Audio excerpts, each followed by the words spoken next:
फिर एक आता है 3000 साल पहले हमारे गले में झाड़ू बांध दिया, मटकी बांध, फर्जी बात। ये सब एट्रोसिटी पॉर्न है।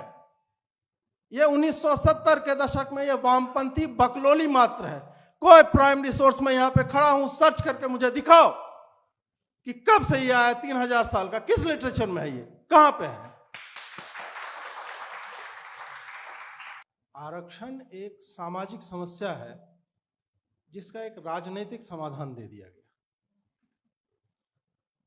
इसको और तोड़ करके समझाऊं तो आपकी दांत में सड़न है, वो एक मेडिकल प्रॉब्लम है, और आपको कह दिया गया कि एक अंबेडकर स्वर्ण जड़ित योजना हम चला रहे हैं, सोना आपके दांत पे चढ़ा दिया जाएगा और ये लेके चलो और बाद में जब मरने लगोगे उसको बेच लोगे, कुछ पैसा भी मिल जाएगा।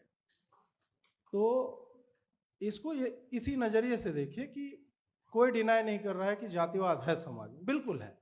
और यह भी डिनाई हम नहीं कर सकते हैं कि पिछले 15, 20, 30 वर्षों में जब से मैंने होश संभाला है, तो जो अभी पवन जी कह रहे थे या राजकुमार जी कह रहे हैं या अन्य वक्ता कहेंगे कि लोगों के घर अलग बने होते हैं, उनका स्ट्रक्चर अलग है, जातिवाद होता था, सामने बैठ नहीं सकते थे, परंतु आज यह सत्य है कि वही दलित, वही डोम, चमार, मुसहर, धोबी, माली, नाई, जो भी जातियां गांव में होती हैं, आज मेरे ड्राइंग रूम में मेरे सोफे पे आके बैठता है।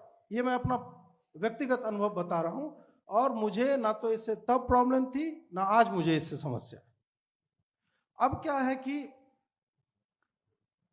70 वर्षों से ये चल रहा है या 75 वर्षों से, क्या हमारे पास कोई डेटा है इसका कि इससे किसी समाज का कोई लाभ हो गया हो, कोई एम्पेरिकल एविडेंस हो कि हर 10 साल पे एक सर्वेक्षण किया जाए।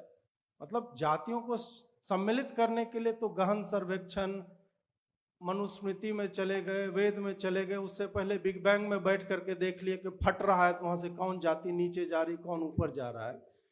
10-10 साल में कोई एविडेंस है कि हमने 10 साल देखा कि भाई किसी ने, अम्बेडकर ने सोचा, फूले ने सोचा, पेरियार ने सोचा, जो भी आजकल के जो भी दार्शनिक हो रहे हैं नए नए, तो उन लोगों में से किसी ने ये बताया कि भाई 10 साल में इन जाति समूहों को जो हमने 17% आरक्षण दिया, 15% दिया आरक्षण, इसका उत्थान हो गया है। किन जातियों का हुआ? यदि नहीं हुआ तो हम क्या कर सकते हैं? आपको नहीं लग रहा है कि ये 75 साल, ये अनंत काल तक, मतलब ये चलता जाएगा जब तक समानता? ये कौन सी बात है भाई? कौन ये मानदंड तय करेगा कि समानता जब तक नहीं? कोई एक टाइम फ्रेम तो होना चाहिए ना, क्योंकि उसका